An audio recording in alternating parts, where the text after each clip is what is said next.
Você está cheio de dúvidas sobre a pandemia do novo coronavírus? Então fica aqui nesse vídeo que a DW Brasil convidou um especialista para falar sobre esse assunto. É o Dr. Estevão Portela Nunes, vice-diretor de serviços clínicos do Instituto Nacional de Infectologia Evandro Chagas, da Fiocruz, e também médico infectologista. Queria começar com uma dúvida bem comum, que é sobre o tratamento, né? Eu sei que o senhor está ajudando no estudo da Organização Mundial da Saúde para descobrir maneiras eficazes de tratar a Covid-19. Já há pacientes brasileiros incluídos nesse ensaio clínico e o senhor deu início à pesquisa em 18 hospitais e 12 estados brasileiros. O que eu queria saber é: quais medicamentos estão sendo testados? A gente ouve muito falar da cloroquina e possivelmente existem outros. Dá para falar que algum funciona ou não? O que acabou acontecendo é que houve um enorme ruído em relação a isso, porque vários eram os candidatos possíveis, né? Além dos candidatos de tratamento específico, existiram também outras abordagens terapêuticas do SARS-CoV, do Covid-19, que também geraram muito impacto na mídia, de uma forma geral, ou mesmo na comunidade científica, mas tudo baseado em experiências pessoais, em pequeno número de casos, em observações muito específicas. Ou seja, até o momento, da forma como a ciência se estabelece, né, da forma como a ciência, de uma forma geral, gera seus dados em estudos adequadamente controlados, estudos que comparam grupos que são bastante semelhantes entre si, até esse momento não há dado o suficiente para que a gente possa indicar um tratamento dizendo: esse aqui tem impacto no processo de adoecimento e no risco de mortalidade nos pacientes com Covid-19. Nesse caso da não existência de um tratamento, independe se é um caso leve de Covid-19 ou se é um caso mais grave. Isso, perfeito. Existe muito ruído em relação a isso, né? Tem gente afirmando que, é importante que se use nos casos leves. E o Ministério coloca, não, vamos usar nos casos graves.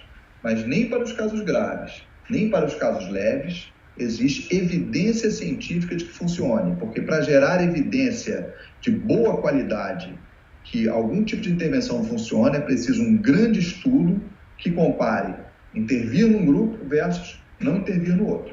Separei aqui algumas outras dúvidas meio gerais. O uso de máscara, por exemplo, é recomendado? Protege mesmo?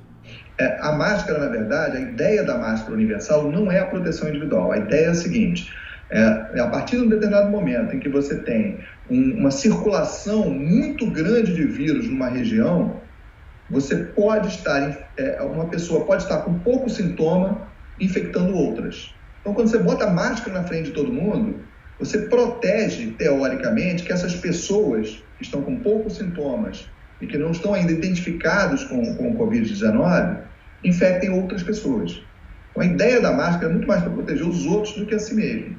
Para si mesmo, o que protege é distância e lavagem das mãos.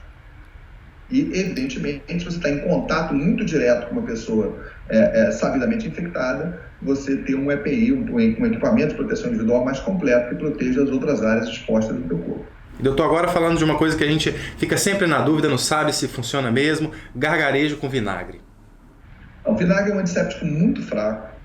O gargarejo com vinagre não tem, objetivamente, nenhum dado que realmente sugira que vai ser eficaz na prevenção. E o que eu acho importante frisar nesse momento é porque, como a gente está diante de um fato muito novo, né, uma epidemia de uma doença muito nova, e como evidentemente é um conhecimento que está sendo construído, né, ele deve avançar de acordo com as regras da ciência, não tem muito jeito. Eu acho que acaba que é um terreno fértil para que certezas delirantes se coloquem, né? Que é isso: gargarejo com 28 graus, a água a 28 graus mata o vírus. Isso nem faz sentido, porque evidentemente a temperatura corporal é de 36 a 38 graus, principalmente no paciente febril, pode chegar a 39, 40, isso nunca matou o vírus, né?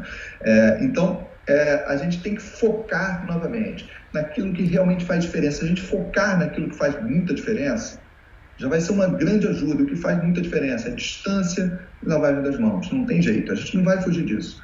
Contraí a Covid-19, me curei, não tem chance, né, doutor, de pegar uma segunda vez? É um vírus de altíssima transmissibilidade. Se fosse possível que a pessoa se infectasse várias vezes no mesmo ciclo epidêmico, nós já saberíamos, porque isso já teria repercutido de uma forma mais intensa, de uma forma mais óbvia.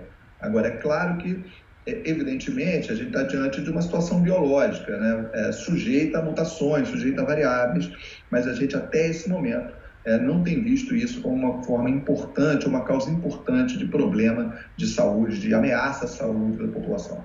E sequelas? Dá para dizer que a Covid-19 deixa sequelas?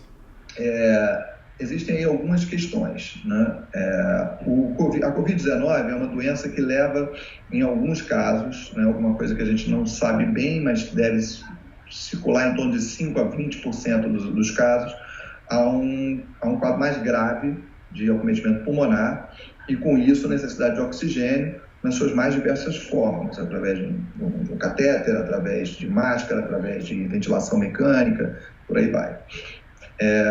Esse processo, quando ele é longo, principalmente, ou quando ele requer que a pessoa fique longo tempo em ventilação mecânica, ele pode gerar um certo grau de fibrose pulmonar, ou seja, o pulmão tem um processo de cicatrização do qual ele não se recupere completamente. Então, não é impossível, isso é uma coisa que a gente ainda vai ter que estudar a longo prazo, que os casos graves de Covid-19 possam gerar uma certa sequela pulmonar. Tá? Mas, a princípio, os casos que se recuperam totalmente, o que a gente vê é que isso já é mais de 80% dos casos, não há nenhuma sequela significativa. O consumo de vitamina D pode ajudar mesmo no fortalecimento do sistema imunológico? A vitamina D é uma daquelas coisas que milagrosamente servem para tudo, né? Para qualquer quadro infeccioso se insere aí a questão específica da vitamina D, mas não há, existem dados bem experimentais de que pode melhorar alguns aspectos da imunidade, mas realmente não existe nada que mostre que vitamina D previne ou trata a Covid-19. Tá? Isso não existe nenhuma evidência na literatura médica que estabeleça a vitamina D como uma medida preventiva ou terapêutica eficaz realmente, alguma coisa que se deva focar em relação à Covid-19. Em relação aos sintomas, que inclusive a gente já publicou um vídeo aqui no canal, eu queria saber o seguinte: a gente ouve falar muito, é mais específico esse sintoma, na Covid-19 não tem tanto nariz entupido, tem a perda de olfato. O que eu queria saber é, quando que é aquele momento que a pessoa está em casa e que ela tem que procurar um médico?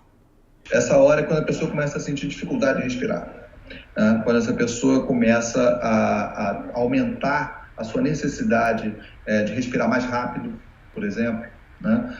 Ou começa a sentir que o ar está faltando, está puxando o ar. Às vezes, isso geralmente começa com pequenas atividades, né? A pessoa vai caminhar ou subir um lance de escada e sente muito mais falta de ar do que esperaria, né? Então, essas pessoas, em geral, precisam de uma avaliação. Isso normalmente, hoje a gente identifica 2 perfis de pessoas que podem evoluir com uma certa gravidade em relação à Covid-19. Um desses perfis, essa progressão é muito rápida. Então, esse quadro, no geral, não deixa muita dúvida, porque nos primeiros dias a pessoa já se sente muito mal, muito prostrada, tonta, não consegue se alimentar, com muita falta de ar. Esse caso não deixa dúvida. Acho que ninguém vai deixar de ir ao hospital. A questão é esse segundo perfil, que era o mais clássico, mais frequentemente citado, que é aquela pessoa que, a partir do 5º para o 7º dia, começa a desenvolver sintomas mais exuberantes de cansaço, de falta de ar, de dificuldade de fazer atividades mínimas, com a respiração entrecortada, tendo que aumentar a sua frequência respiratória de uma forma geral. Esses casos precisam ser avaliados, né? Porque esses casos, isso pode sinalizar formas graves da doença. Então, esses são os casos que preferencialmente devem procurar um serviço de atendimento. Isso é diferente de uma astenia. Qualquer infecção viral pode deixar a pessoa meio cansada, meio preguiçosa, isso é normal, né? Com dor dos membros, dor nas articulações, isso é o normal de toda infecção viral, né? Agora, esse quadro que a pessoa começa a sentir que a respiração não está bastando, né? Ou que começa a ser visto que a pessoa está tendo mais esforço para respirar, esse é um caso que precisa ser avaliado. Muito obrigado, Dr. Estevão, pela participação. Se você tem outras dúvidas, pode compartilhar aqui com a gente nos comentários. E se gostou desse vídeo, deixa seu like, ativa as notificações aí para ficar sabendo sempre que a DW Brasil postar vídeo novo. Até a próxima.